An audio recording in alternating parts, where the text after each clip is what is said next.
Math 11 problem set 21 explanation. In this problem set, we want to look at solving a whole system of linear inequalities.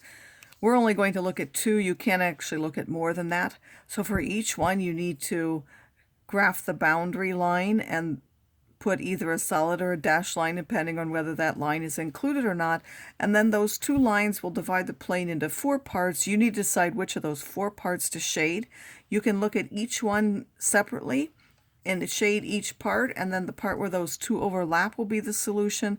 Or you can pick a test point in each of those four parts and see which one makes both of the inequalities true. I'll try to show you both of those methods. So this first one, we have both of them in slope-intercept form. That's the one where it's easiest to look at whether your lines are above or below, so we'll do that for that way. We're going to graph the y-intercept, which is 6 for the first line, and then the slope is 1/8, so I need to rise 1 and run 8, or go down 1 and left 8, both in the positive or both in the negative direction. And then because this has no equals, that line is not included, so we would use a dashed line for that one. This line is not part of the solution. Then I need to do the next one, which has a y-intercept of a -8 and then a slope of -13/8, so I would either go down 13 and right 8 or up 13 and left 8. So up 13, this would be up 8, and then 9, 10, 11, 12, 13, and then left 8 would take me to that point. This is now has an equal, so that's a solid line, meaning that's going to go all the way here, and I've extended it on purpose to show you that even though this little section is right there, that could be our solution. It's really much bigger than what appears there. So we have all four sections. Make sure you know that they actually continue. Now I didn't do it, but the first one said, this was the first line, it said y is bigger than that, so that meant that would be this part. I could have done that already before I graphed the second one. That would be this one. Now this one says y is less than that. This is now below that. That would now be here, and then we want the part that was in both of those. That would be now this entire section here like this. Now if we wanted to, we could have picked a test point, and just to show you that this works here, we have -10, 6 here is in that region. So if we take -10, 6, it should make both of those equations true. So we have -10, 6. We have that 6 is bigger than 1/8 of -10 plus 6. This is a -5/4, which is -1 1/4, which would now be 4 3/4 here. So that is true.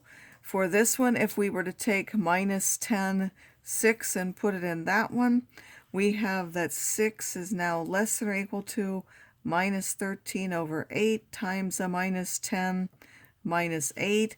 This is 130 divided by 8. That's more than 13, so it really doesn't matter what this is. This is a, well, I guess it does here because this is 6. So if we take our calculator and we actually calculate what that number is, we have a -13 divided by 8 times a -10. And then we're going, that's a 16.25. And then when we subtract 8, that's an 8.25. So 6 is less than 8.25, and that will also be true. So we could pick test points, and that would be the one that would make both of those true. For this one, these are in standard form, so we're going to go ahead and find the intercepts for that. For this one, the x-intercept, if you put y equals 0, you get the x-intercept is just x equals 15. And then we get the y-intercept. We put the x equal to 0, so we have -5y is equal to 15. So y would be equal to -3. The -3 fits on the grid. The 15 does not, but we can use that to find the slope. We're going to rise 3, and then we would run 15 to get to that point, so that would be a 1/5. So we're going to rise 1 and run 5, rise 1 and run 5, or we're going to go down 1 and left 5, down 1 and left 5. Because that has an equals, that line is included in the solution, so we're going to make that solid. And then we're going to, for the second one, we're going to do the same thing. We're going to find the intercepts. The x-intercept, we put y equal to 0, so this will go away. We would get x is equal to -1. For the y-intercept, we would put the the x equal to 0, and we would get -y is equal to -1, or y is equal to +1. So we have the x-intercept is -1 and the y-intercept is +1. So we can see that there's a slope of 1. And I'll just go all the way across the grid that I can to make sure that my graph is accurate. That also has an equals in the inequality, so that would be every point on this line as well. That's part of the solution. And now I would pick a test point in each of those places. So in this one, let's take -6, 4. And here we have 0, 0. In this one, we have 6, -4. And then say down here, we have, in this little section here that's showing, we have a -10, -6. So we would pick a test point in each. Now we might not need all of them. We're just looking for the one that makes both of those inequalities true.